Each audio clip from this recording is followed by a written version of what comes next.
Aloha, this is Sister Elaine with the Hawaii Radio Connection. And today's video is going to be on how to edit within Audacity. And I'm going to use as an example one of the interviews I did for my November 2nd show with the Seattle Slack Key artist Kavika Kahiapo. So I'm going to pull up. I'm going to share my screen. Here are my recordings of the 3 interviews I did. And you can see the different recordings I performed on Audacity with the headphones. And then the waveforms are the interviews that I did with the interviewee being recorded on Clean Feed. So I'm going to choose Kavika Kahiapo. So my voice is recorded on this, and then eventually we're going to work with, actually I have 2 in here. This one's a duplicate. I always go with the longer one. This is 1151. Oh, I know what this is. Remember in the last video, I said that one of my artists didn't have the setup correct, didn't have headphones. I was hearing his voice and my voice in my headphones, which you should never hear. So this was the initial setup when we went from Friday to Saturday. So we interviewed on this Saturday and it worked out well. So what I'd like to do is pull up my recorded voice. So I'm going to double click on this. This opens Audacity to that recording. The waveform will appear in just a moment. There it is. So this is the entirety of our talking, not necessarily just interview questions. You can see it ends just before the 55-minute mark. And, there's hems and haws in between. Now, there are spaces. If you notice the spaces, this would be his response to maybe something I'm saying. So let's move around within Audacity. Over at the top left corner are tabs. You've got a file tab. You have an edit tab, a select, which I never use. I don't use this tab. A view, I don't use this tab. Transport, don't use it. Tracks, I don't use it. It's getting simpler now, isn't it? Generate. The only thing I use in generate is silence. So let's say there's a particularly rough audio piece and it just needs to be quiet. Let's say I'm listening to the interviewees talk, but maybe I've clicked the microphone and so there's this little waveform that shows up and you can hear a click. Or I've rattled my headphone wires and that will show up on the mic. And so you can select that noisy piece and then click generate and silence, and it makes it go away. The effect tab I use all the time. And I don't use analyze. I do not use tools. And I sometimes use help. They have a great help manual. So here's your manual here. So I use file, edit, generate, and effect. Hello, effect.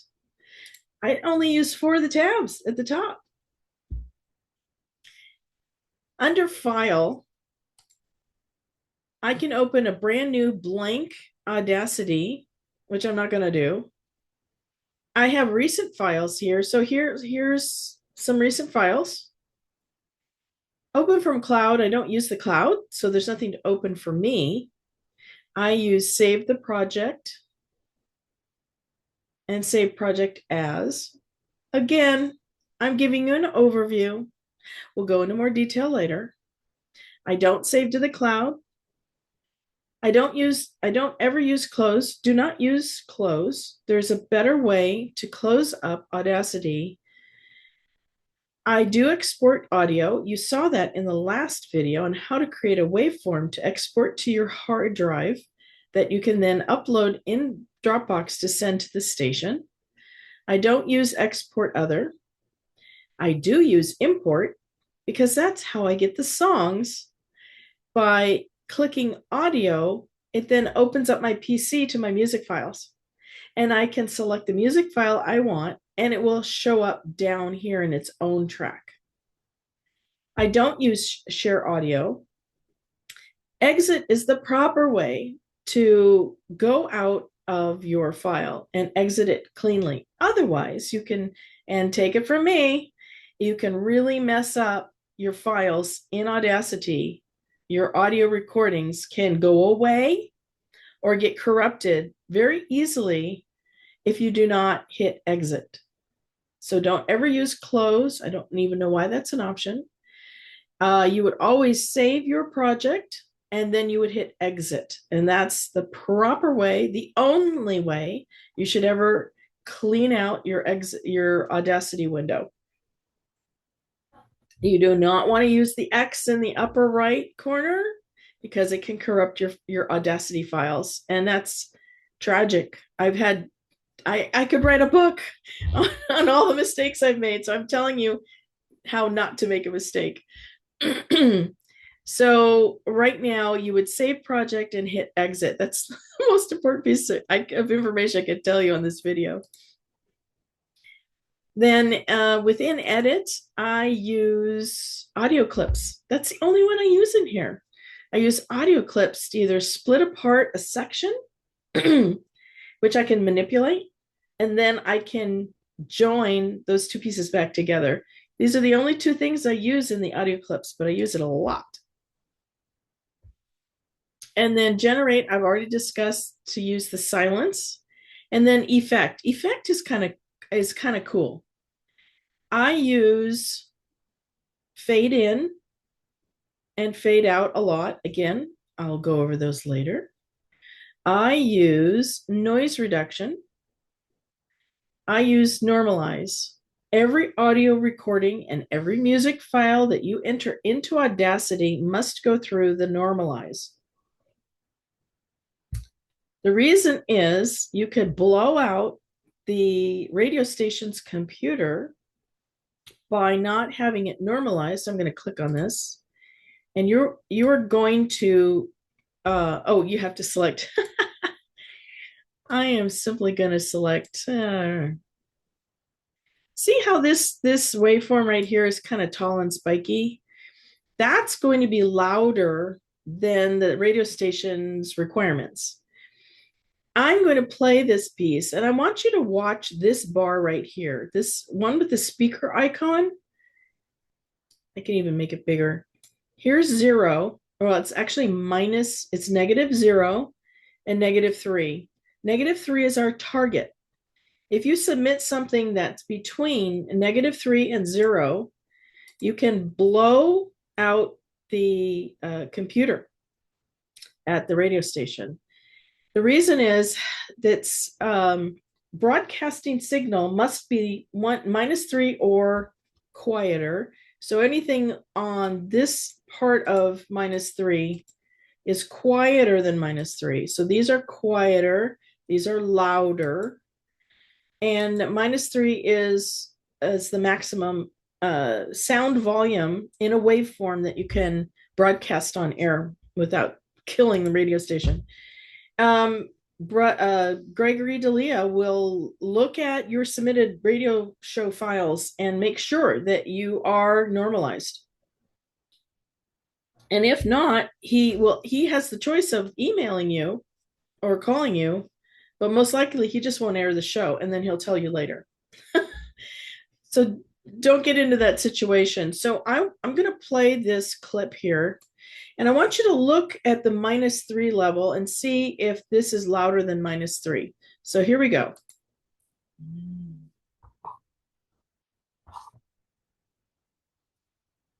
Uh-oh, we lost you again.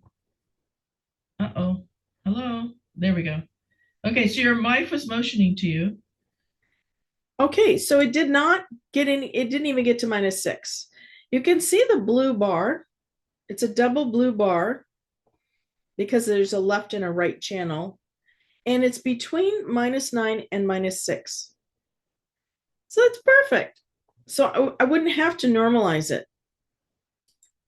But the other reason you want to normalize it is to get all of your audio recording, whether you were talking really softly or whether you were talking louder, to get it all meshed together so it's kind of on this. You still get the ups and lows of your excited voice and then your calm voice, but it normalizes it out and makes sure it doesn't reach higher than -3. So that is very important. The other effect that I will sometimes use is repeat. So I can select a portion by highlighting it with my mouse, with my cursor, and then I can hit repeat for however many.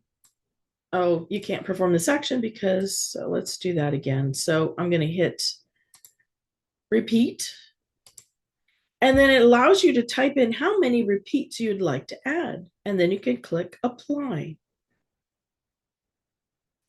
Mostly I use repeat for blank sections, for blank pieces, because I want to extend the time that I'm not talking.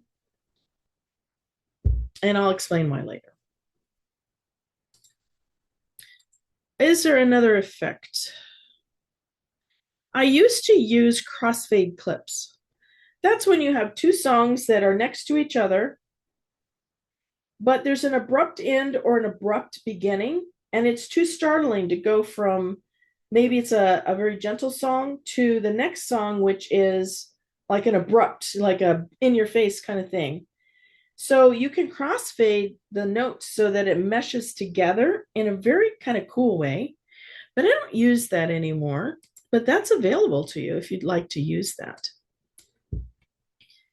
Now, there is a recording panel that looks like those old tape players that we used to have. Some of us used to have. There's a pause button.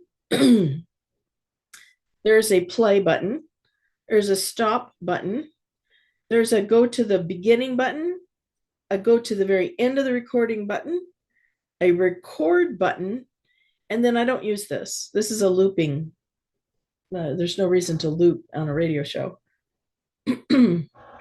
Maybe if you're creating music, you would use that looper, but I don't use that. Then next to that, so I'm going to go to the beginning of this recording by clicking the left arrow.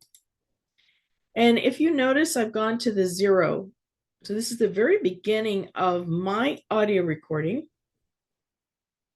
And here's 1:30. Here's 4:30. Here's 7 minutes. Here's 10 minutes. And now I'm going to go to the end of my recording by clicking the right arrow. And now we're at that almost 55-minute mark. So I'm going to go back to the beginning by clicking the left arrow. And I want to show some other things that you can do. Right now, you can see my mouse is kind of a funny shape when it's in the audio track, but when I'm up in like the tabs or in this playback mechanism, I have a pointer for a mouse. And that's this symbol right here. It looks like a giant capital letter I. And it's your selection tool. And this looks, so I can select with this. I can copy and paste. I can highlight a section, and that is this particular symbol right here. If I go to this symbol, they call it an envelope tool. I don't know why, but if you click on it, the highlighted section and the rest of the sections get these deeper blue bars on the top and bottom of both left and right audio channels. And I can drag, see how my cursor has now become a double arrow? It's the arrows are pointing at each other. That's a drag thing. So I can drag this bar down and see how quiet this audio symbol gets, audio signal. All right, but I don't want to do that. So I clicked Control Z. Control Z means undo. Now, there's also an undo button here and a redo button here. So if you don't remember Control Z or that's not familiar to you, you can use the back arrow or the forward arrow. I don't use the bottom two. I do not use the pencil. I don't draw on I don't need to. And I don't even know what this asterisk is for. So primarily I'm just using this and this symbol. You will use these somewhat frequently. Just these top two right here. Okay. The next symbol that I use a lot is the plus zoom in. So I'm going to click that now, and it makes everything a lot bigger. Let me scroll to my bigger recording, and you can watch. I'm going to continue to zoom in so your waveforms get spread out and taller. Oh, it's so much easier to work with this at the larger size because you can see things in greater detail. A lot of this is probably me humming and hawing, or my mic cord has gotten touched, or my headphone cord got touched. Let me play this. Okay, so that is me on my cell phone talking with Kavika, trying to set up what he needs to do on the call. So that is something that I can highlight. I'm going to make that silent. I don't need that. So I'm going to generate silence. I want you to watch the waveform goes away. Oh, I have to hit generate. See, now it's quiet. Now, if I want that back, I can hit undo arrow here or Control Z, and I've got it back.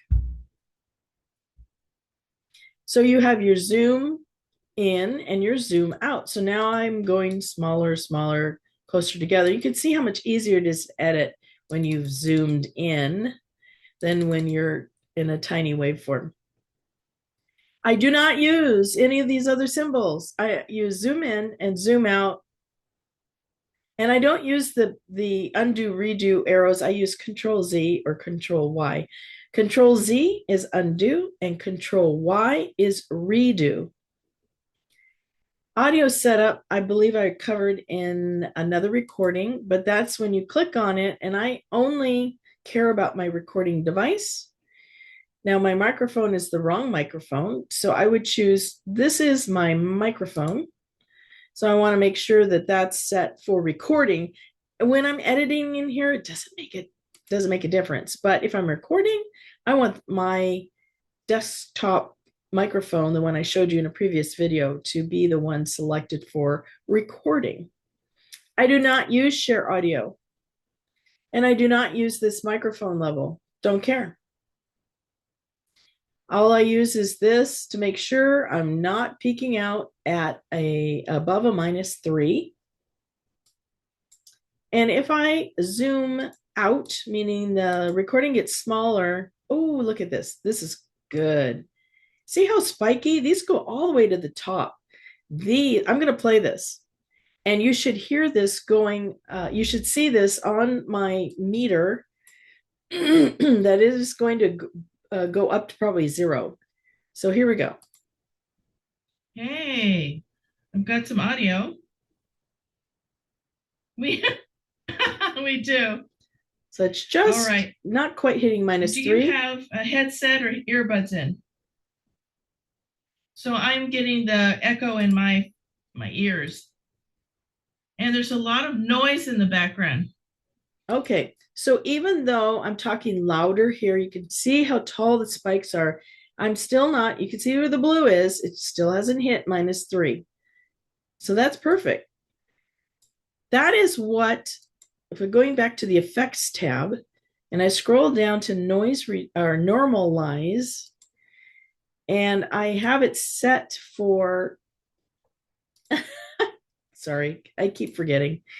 So if I have to select something for it to show you something, when I hit normalize, I can change this dB setting, but because the radio station requires -3 to be the peak, then all I have to do is hit apply, and it will make sure that this stays below -3.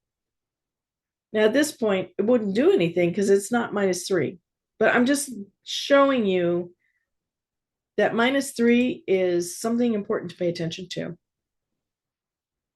Okay, so that is all I'm going to talk about at this moment because that's a lot of information. Remember, it's just an overview. So when we get to the point where you are submitting a very small voice recording, then we're going to cover on the same meeting how to edit that using the tools I have just shared with you. All right. So until then, ahui ho. See you on the next video.